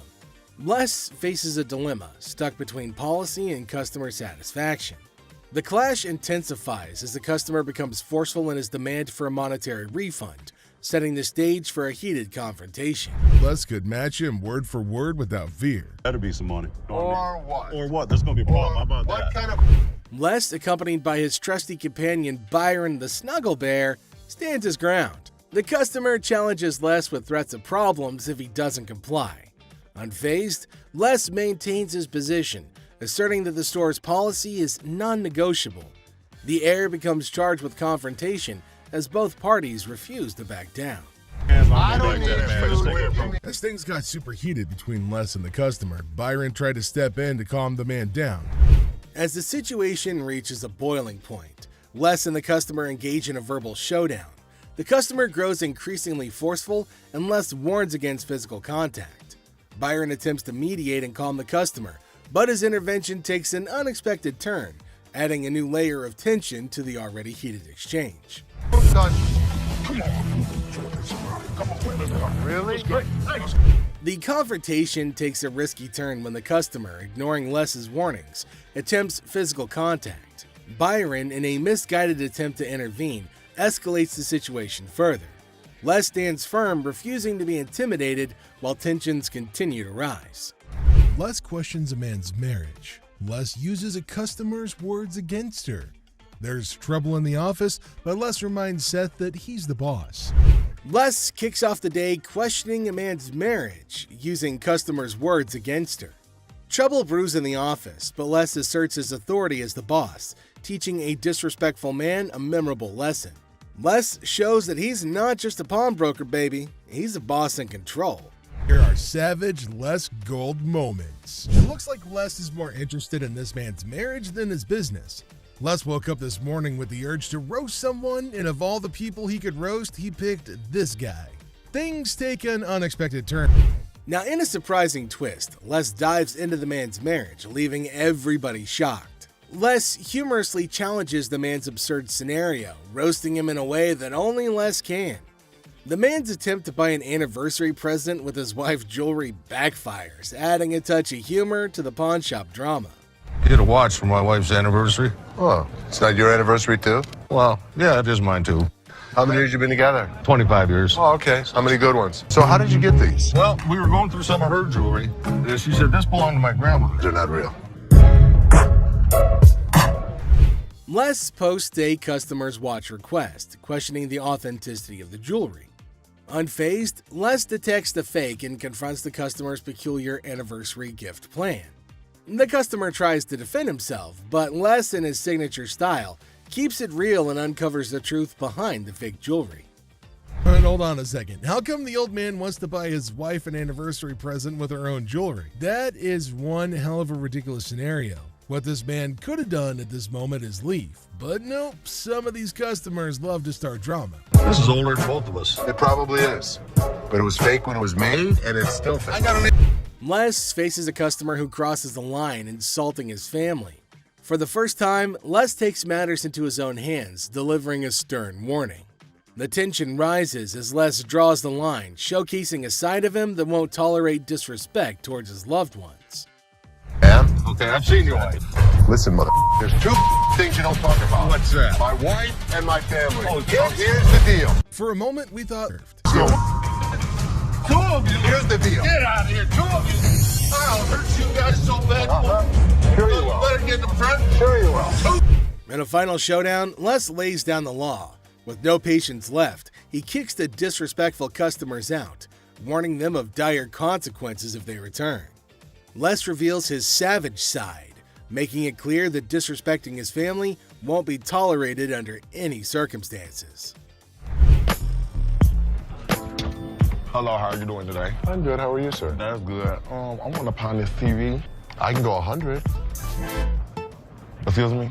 So here's a guy who wants $400 on a $200 TV. What the is he thinking? People can help me move my stuff back in my mother's house. 100 is not going to do, sir. I need more than that. But I can't give you more. See, it's a used TV. A young man enters the pawn shop seeking to pawn a TV for $400. Les, the owner, declines the initial offer and counteroffers $100. The guy, explaining his need to move back to his mom's house, expresses that $100 won't be sufficient for his situation. You know, I have to get away. You see this? He did this last night. What did he do to you last night? He beat me up last night. You clearly don't see that. See, you know what? You about to cause me to lose my mother temper. I try to give him the benefit of the doubt. I thought he had nice skin. He didn't have any bruises on him. I don't need to call security. You don't need to call them. What The guy made up a story about daily abuse from his roommate, seeking empathy to pawn the TV for his escape. Les remained skeptical, noting the absence of visible bruises, praising the boy's clear skin. In response, the boy, feeling cornered, requests the involvement of security, hinting at a potential dramatic turn of events. you gonna do? What, you from Africa? Oh, okay. Anyway, like I said, can you give me the 400 you paid? We sell them for $200. Hold on. Y'all. Thank you so much. Fred. Have a nice day. You. Thank you. You better lucky I'm gonna throw this big mother at you. Up. Where is my key? Les, trying to find a middle ground, offers $125, but the boy declines and insists on calling the guards. Les, unfazed, reveals the presence of the guard behind the boy. The situation ends with the boy taking the TV and leaving the pawn shop without the need for additional security intervention. How about your fat ass take it out? The you work here, ain't you getting paid to do this? I look like a butler to you. I don't give a my gonna come in here and get this motherfucker. You better. His big ass gonna beat your little ass, fat bitch. Him in what army? Motherfucker, come from behind this counter. A tense situation arises as a black woman directs angry shouts at a guard. The guard, responding defensively, questions her, asking if he appears to be a butler in a moment of unexpected confrontation. You get back here. Your big ass on my way. Get this motherfucking speaker and take it outside. You want me to stop? Take the You brought it in. You're gonna take it out. So take it out. I'm not picking that up Then and you're taking it leaving it outside. Y'all can get your old ass Take out. your ass out of here. I'm What's gonna your take bitch ass out of here, y'all. You're not going to come in threatening my employees. Who gonna bring it outside? Despite Seth's efforts to intervene, the black woman continues her relentless shouting. Even another guard struggles to remove her. Suddenly, she notices Les, the owner, standing behind her. In an unexpected turn, she bursts into laughter and mockingly tells Les to leave. Yo, big ass, you can grab that bitch too, ogre. Motherfucking big ass, Shrek ass following behind me. We will give you the respect and the decency you deserve, but when you're threatening my family, we throw you out of here. Bitches, for life. Taking matters into her own hands, the woman starts leaving, dubbing the guards as Shrek on her way out. The situation takes an unexpected and humorous turn as she adds a touch of sass to her departure. Let's take a look at it. All right. I'm here with my man, and we got in a big argument, and he left me, so I need to He get left back you home. here? To Hawaii. Oh, really? Where about? Honolulu. Oh, okay. Got a ride from my cousin, so you gotta hurry up. There came a woman at Ashley's counter to sell her chain. Now Ashley's looking at her chain to see whether it's worthy enough or not. She's asking Ashley to hurry up as she has to leave earlier as her spouse has left her alone here. Really? Okay, how much did you need? I was just trying to unknot this for you to be nice, but... $600. What about that? I got this from one of my aunts in Africa. This is $600. Oh, do you know what it is? It's actually a Tahitian pearl. No, this is from Africa. This is an African pearl. Ashley asked her how much she wanted for her jewelry. Now the woman said $600, which is a lot more than Ashley was willing to spend, since Ashley said that it's not an African stone, but the woman was arguing that it was. 600. My ticket cost $600. That's how much I need. Do you have anything else? No. Excuse me? No. Ashley told her that they're not African pearls, so it's not worth $600, but far less. It was at this point that the woman started acting rude. Ashley got shocked at her stupidity and rude behavior. Eventually, she started behaving really bad as Ashley got angrier. What's gonna happen next? $600 or not? You can't get 600 on this. Okay. And also, don't call me a bitch. So you mean to tell me that this ain't worth a thing? That's not what I said. It could be worth something. Okay, can I get $5.99? No. Some kind of problem? Okay. Exactly. Can I get $600 No, you or can't not? get anything. Okay, can I You get can't talk to her like this. You can't get... Oh, I can left you now. Bitch, you don't know why. She then warned Ashley to pay her the money for the necklace, but Ashley refused and told her to get out. But this lady wasn't listening. She was continuously bullying and harassing Ashley. Security arrived in the nick of time to help protect Ashley. They asked about what was the matter, and after finding out about the woman resisting and having a hard time with Ashley, they decided it was probably time to get her to leave, which led to more screaming and shouting and yelling. I'm not leaving no place. Yes, you are. Oh, no, I ain't. Oh, yes, What? you are. What are you gonna do? I'll kiss my...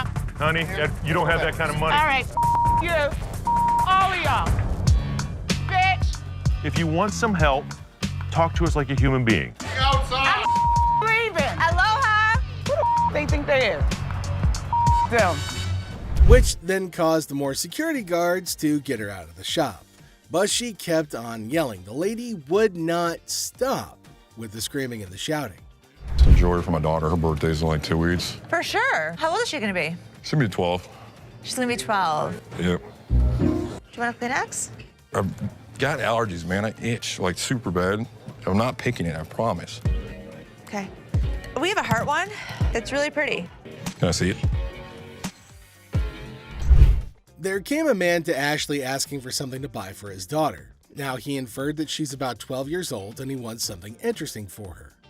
But he's constantly picking his nose, which was making Ashley cringe. He's not stopping from doing such cryptic things, but he's constantly doing it in public. Ashley asked him to let her know if there was something he was interested in buying for his daughter. Look at it. How much you want to spend? Like 100, 150, but 75. can I touch it though? That's bull. I was charging him like $75 on this watch just to give him a deal so he didn't have to touch it with his snotty hands. Can I see the sanitizer for a second? Now, the man selected a watch, but Ashley didn't want him to touch anything with his dirty hands. She asked him about his range and he said he wants something under $100, and the watch was $75. The man didn't agree to buy it. Now Ashley's just getting furious over his silliness. I'm gonna use sanitizer. Why don't you guys go yourself? I don't even care about the sale anymore. I just want him out of here. Ashley asked him to use sanitizer before touching anything in the shop, but he refused. Now this is going to be a very serious problem. They're probably going to have a fight. Ashley got angry and asked him to leave despite no deal. She just wanted him gone. She didn't care for the deal or profit, but just getting him out of the shop. Well, then came the guards who made sure that he left, and Ashley used sanitizer everywhere on everything that he put his hands on. Well, that's it for today, everybody. Thanks for being part of the Hardcore Pawn adventure with us. We hope you like the drama and the surprises. Stay tuned for more pawn shop stories. See you next time. Alright, buckle up for some wild tales from the pawn shop universe. A dude walks in trying to return a wonky iPhone, swearing he got it from here. Plot twist, no receipt, and he even tried blaming a random worker. Now, that's just the tip of the iceberg. We've got ladies claiming purse hostage situations and others pulling broken TV emotional sagas. Here are the scammers being caught on Hardcore Pawn.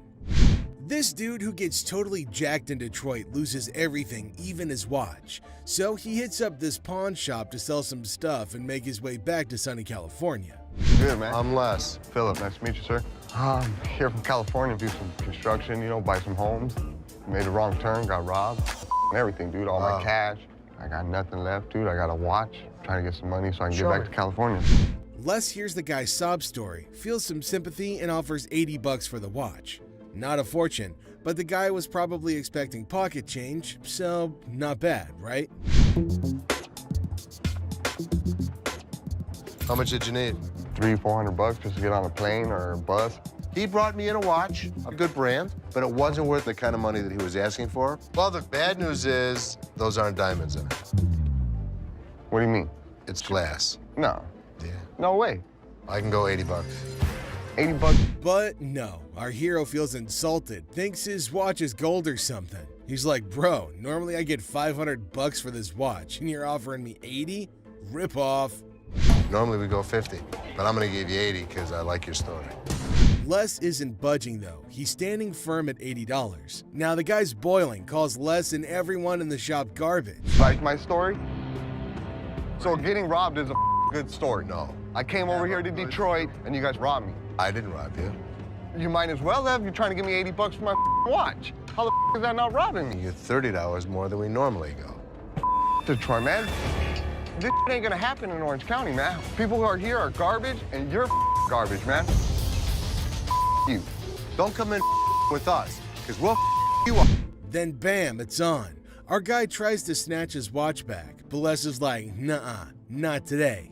Things get spicy real fast, but he's having none of it. Back the Detroit way. Go. Yeah. Give me my watch. Outside. Give me my watch. No, give me my watch, please. Give me my watch. Outside. Give me my watch now. Get your hands off me. Or county. A lot better than this. No one's in with Detroit. In the D, we are all tough. Let's go. Let's do it. So this customer walks into the shop with this antique necklace, claiming it's been passed down through generations. Can you help me, sir? I'm trying to get a nice deal on my antique necklace. It's been passed down from generation to generation. My grandfather gave it to me, okay? Les isn't exactly doing cartwheels because this necklace isn't blinged out with diamonds or gold, just some crystals. But the customer's on a mission for a sweet deal, even if it's not a precious metal masterpiece. My grandfather gave it to him. But Les, being more into precious metals than history, isn't interested. So how much can I get? Well, you can't get anything. It's not diamonds, it's not gold, it's just crystals.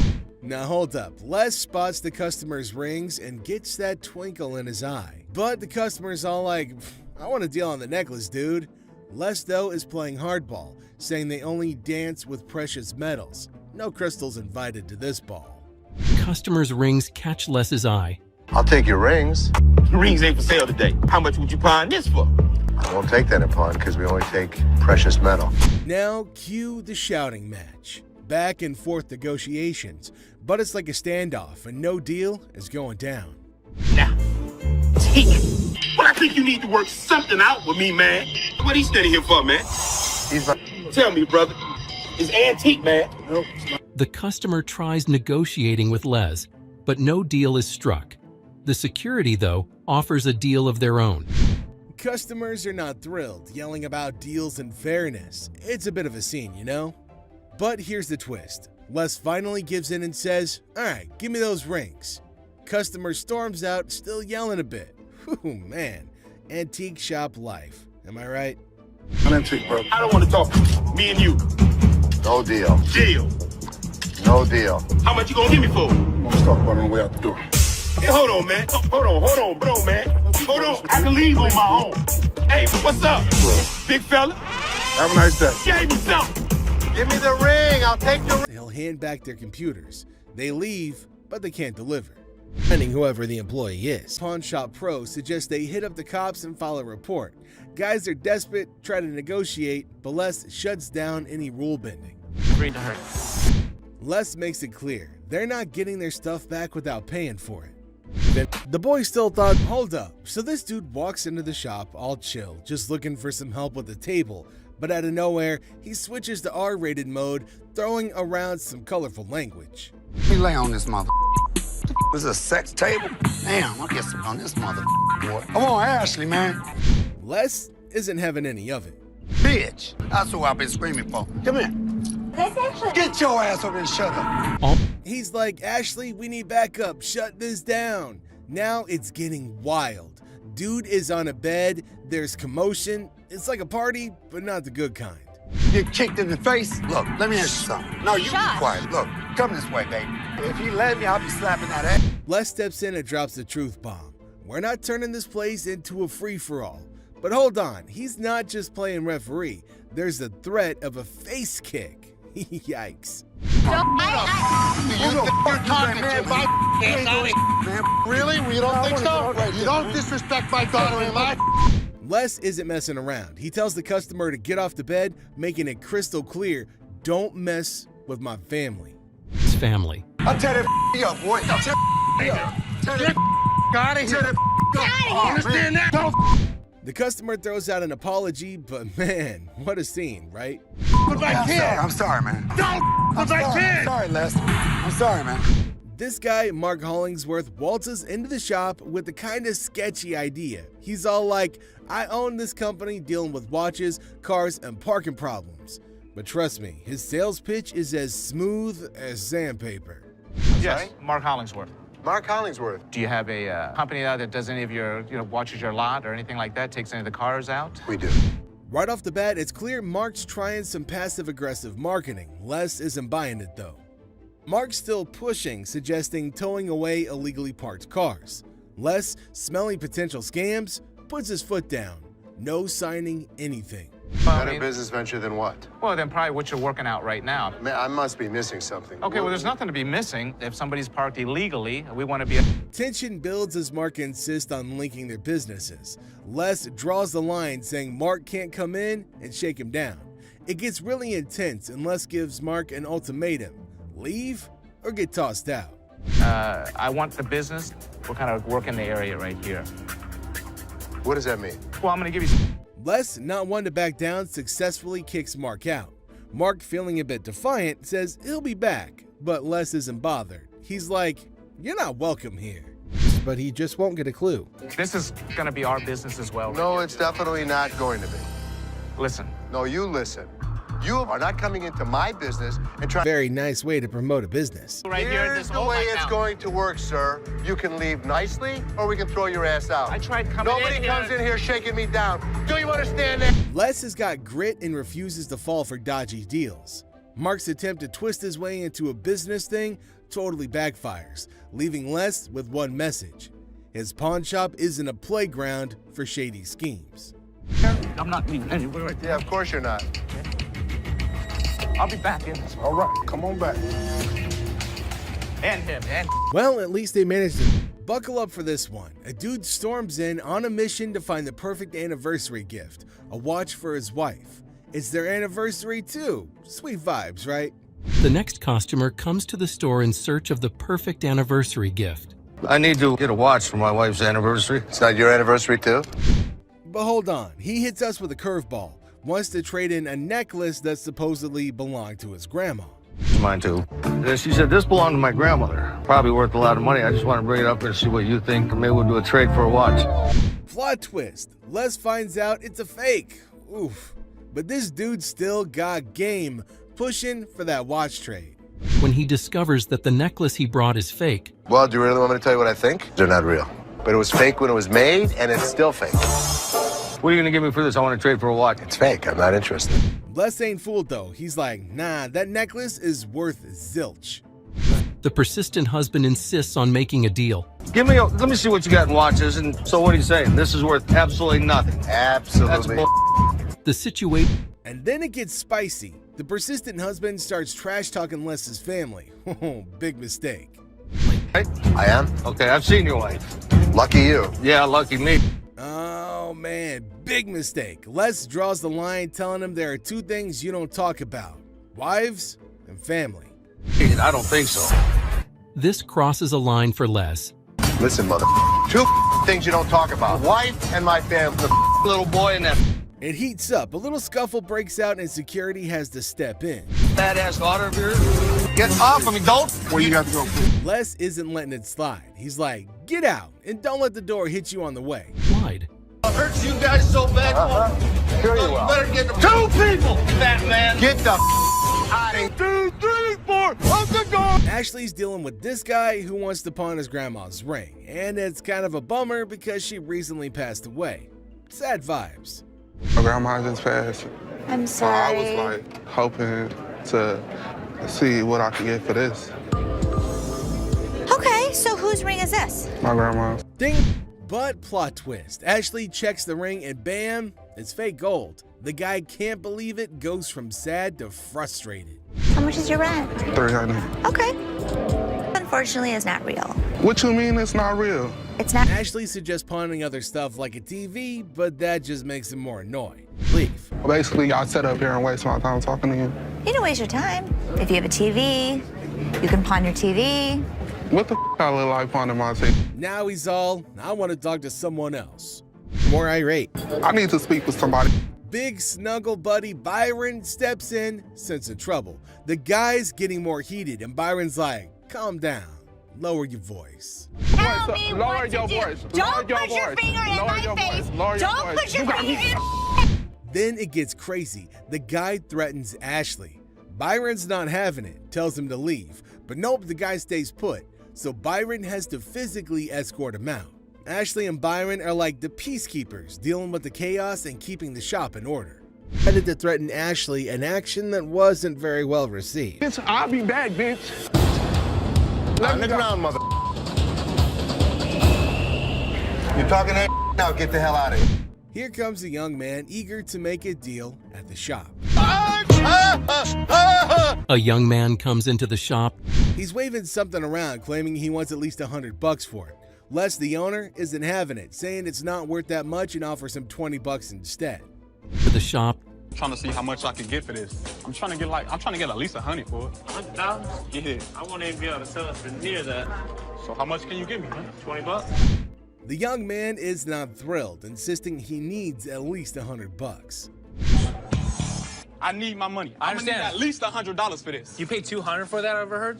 I'll sell you like 4 of them for less than that. What would I want to buy? I'm trying to get... Tempers start rising and he's yelling for more staff, demanding to see a manager ASAP.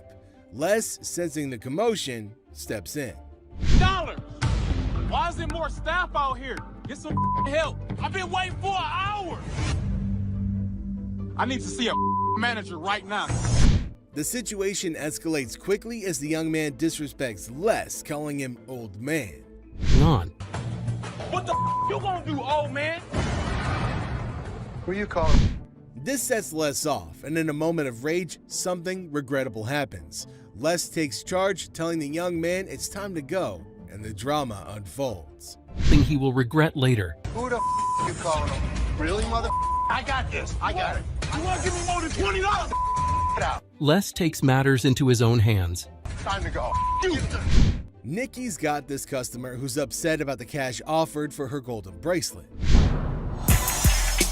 They usually give me 3. Okay, gold dropped, so... That's not my problem. She expected $300 like last time, but Nikki says it's $250 now because the gold price did a little dance. She started clamoring for a manager over and over, like that was gonna solve anything. I want to speak to your manager. What price did you give her? $250. And you need how much? 3. Okay. Just because the price of gold is going down, that's...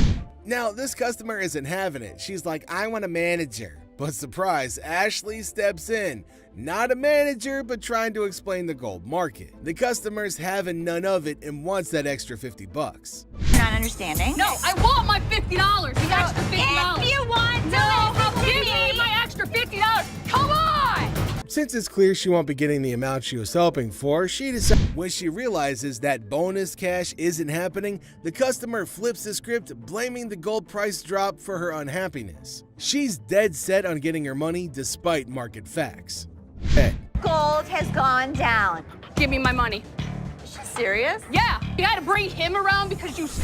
But Nikki's had enough of the drama. She tells the customer to hit the road, saying disruptive behavior isn't cool, and well, she's not welcome anymore.